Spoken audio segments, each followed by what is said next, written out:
Hello बच्चों, तो आज हम 6th क्लास साइंस एनसीईआरटी का चैप्टर नंबर 12 विद्युत एवं परिपथ के बारे में पढ़ने वाले हैं। तो चलिए शुरू करते हैं। सबसे पहले हम देखते हैं कि विद्युत सेल क्या होती है। इसमें हम बेसिक चीज़ों को जानेंगे। यह बिजली का एक स्रोत होता है, यानी कि अगर हम देखें तो जो विद्युत सेल होता है, जिसको कि हम इलेक्ट्रिक सेल के नाम से जानते हैं, यह एक बिजली का स्रोत होता है। इसमें दो टर्मिनल होते हैं। जैसे क्या, एक होता है इसमें पॉजिटिव वाला, यानी कि जिसको धनात्मक कहते हैं, और दूसरा जो होता है वो होता है ऋणात्मक, यानी कि निगेटिव जिसको कहते हैं। यानी कि जैसे आपने देखा होगा, जैसे एक बैटरी का सेल होता है, उसमें एक तरफ कोई भी अगर आप सेल लेते हैं तो एक तरफ उसमें प्लस लिखा हुआ होता है, एक तरफ माइनस लिखा हुआ होता है। तो वही जो है यहाँ पर टर्मिनल हैं दोनों, ठीक है। और इसके अंदर मौजूद रसायनों में बिजली पैदा होती है। इसका उपयोग कहाँ कहाँ पर करते हैं, जैसे कि अलार्म की जो घड़ी होती है, या फिर हाथ में जो आप घड़ी पहनते हैं ना, वो इनमें जो सेल लगे हुए होते हैं छोटे छोटे, या फिर अलार्म वाली घड़ी में जो सेल लगे हुए होते हैं, उनके अंदर ये होती है, ये जो सेल होते हैं उन सेलों में लिखा होता है प्लस माइनस। वो जो प्लस माइनस है वो है इनके टर्मिनल, और वो जो पूरा सेल है वो उसको कहते हैं विद्युत सेल। और इसके अलावा ये ट्रांजिस्टर में, रेडियो में, कैमरे में लगा हुआ होता है, या फिर टॉर्च में भी ये लगे हुए होते हैं। जैसे आपने देखा होगा ना कि सेल लेके आना है, ऐसे ऐसे ये सारी चीज़ें जो होती है वो इसमें होती हैं।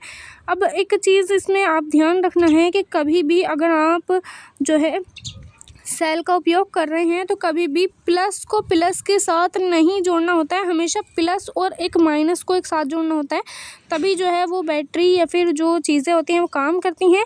और ना ही कभी प्लस को प्लस के साथ जोड़ना है, ना ही कभी माइनस को माइनस के साथ जोड़ना है। अगर आपने ऐसा कर दिया तो फिर आपके जो ये सामान होंगे ना, ये इनमें जो है फॉल्ट हो जाता है, ठीक है। इसीलिए एक मतलब प्लस और माइनस को एक प्लस का और एक माइनस का ऐसे करके इनमें जोड़ा जाता है। इसके अलावा जो विद्युत बल्ब क्या होते हैं, तो विद्युत बल्ब का मतलब होता है कि इसमें जैसे आप देखते होंगे जिनको इलेक्ट्रिक बल्ब भी कहा जाता है, बल्ब के बीच में एक पतला सा तार होता है। जैसे कि आपने देखा होगा वो ऐसे जो मतलब यहाँ पर बल्ब होता है ना, यहाँ पर एक पतला सा तार होता है इस तरीके का बना हुआ, उस तार को फिलामेंट कहते हैं, ठीक है। जब करंट इसमें बहता है तो ये गर्म होकर प्रकाश देने लग जाता है, यानी कि यहाँ पर जो एक छोटा छोटा सा यहाँ पर तार लगा हुआ होता है वो फिलामेंट कहलाता है। और जैसे ही इसमें करंट या फिर लाइट आती है तो फिर ये गर्म हो जाता है, इसमें करंट आ जाता है, फिर ये गर्म होता है और ये जो है प्रकाश देने लग जाता है, और आपका बल्ब जो है वो जल जाता है। बल्ब में भी दो टर्मिनल होते हैं, एक प्लस और एक माइनस। और इसके अलावा विद्युत परिपथ क्या होता है, तो इसको इलेक्ट्रिक सर्किट कहते हैं। इलेक्ट्रिक सर्किट का मतलब होता है कि सेल के एक टर्मिनल से दूसरे टर्मिनल तक, यानी कि एक प्लस वाले से दूसरे माइनस वाले तक बिजली के बहने के बंद रास्ते को परिपथ कहते हैं। यानी कि इसमें क्या होता है कि एक तरीके का ऐसे करके अगर हम मान लें ये सर्किट बना हुआ है, इसका एक तरफ यहाँ पर प्लस होगा और दूसरी तरफ यहाँ पर होगा माइनस, ठीक है। तो जब हम प्लस से ऐसा करके माइनस की तरफ जाते हैं तो ये पूरा का पूरा जो ये परिपथ है ये विद्युत परिपथ कहलाता है, यानी कि प्लस से जो माइनस की ओर जाता है। और बिजली हमेशा प्लस से माइनस की ओर ही बहती है, ठीक है, धनात्मक से ऋणात्मक की ओर। अब स्विच क्या होता है, स्विच जैसे कि आपने देखा होगा आपके घर में होता है जो छोटा छोटा सा, जिसको आप ऑन ऑफ करते हैं। ये एक सरल उपकरण है जिसका उपयोग परिपथ को चालू करने के लिए या फिर मतलब ऑन करने के लिए, ऑफ या बंद करने के लिए किया जाता है, और ये परिपथ को तोड़ता या फिर जोड़ता है। यानी कि जैसे आपके घर में जो बिजली होती है या फिर जो बल्ब लगे हुए होते हैं, पंखा या फिर आप जो फ़ैन ऑन करते हैं, तो उनमें जो है एक साइड को आपकी दीवार वगैरह में ऐसे करके स्विच लगा हुआ होगा, तो आप उसको ऑन करते हैं, ऑफ़ करते हैं, तो वो जो ऑन ऑफ आप कर रहे हैं ना उसको, उसी को स्विच कहते हैं। एक होता है विद्युत चालक क्या होता है, तो विद्युत चालक जिसको हम इंग्लिश में कंडक्टर्स बोलते हैं, ये वे पदार्थ जो बिजली को अपने अंदर से आसानी से गुजरने देते हैं, उन्हें चालक कहते हैं।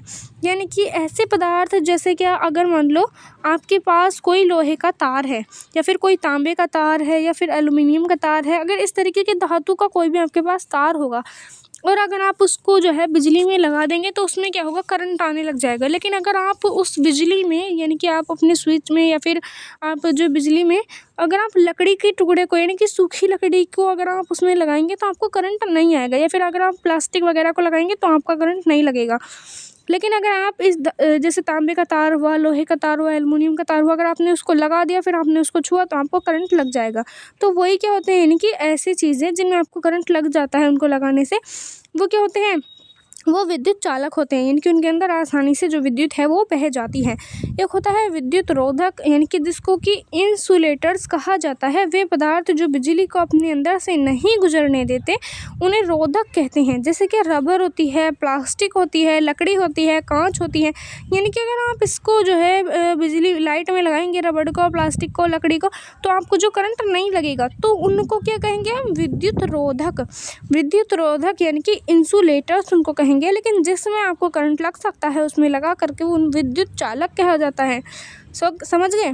इसके अलावा अगर हम देखें, इसमें कुछ महत्वपूर्ण बातें होती हैं, जैसे कि सुरक्षा जो है, हमारा शरीर सुरक्षा आपको किस तरीके से करनी है, यानी कि आपको करंट ना लगे उसके लिए आपको क्या करना होगा। तो हमारा शरीर बिजली का एक अच्छा चालक है, इसलिए बिजली के उपकरणों को सावधानी से छूना चाहिए। इंसुलेटर का काम तारों के ऊपर प्लास्टिक या रबर की परत इसलिए होती है ताकि हमें करंट ना लगे। यानी कि आप जो भी देखते हैं, जैसे कि पेचकस होता है, जैसे उसका हम इस्तेमाल करते हैं, तो वो जो होता है, यानी कि या फिर जो भी टेस्टर होता है, तो उसका इस्तेमाल हम जिससे करते हैं, तो उसके ऊपर एक प्लास्टिक की रबड़ चली हुई होती है ताकि हम उसका उपयोग भी कर लें और हमको करंट भी ना लगे, ठीक है।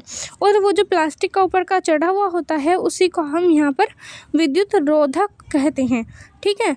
तो आपको ये वीडियो कैसी लगी आपने कमेंट बॉक्स में बताना है। और आज के लिए इतना ही, मिलते हैं नेक्स्ट वीडियो में।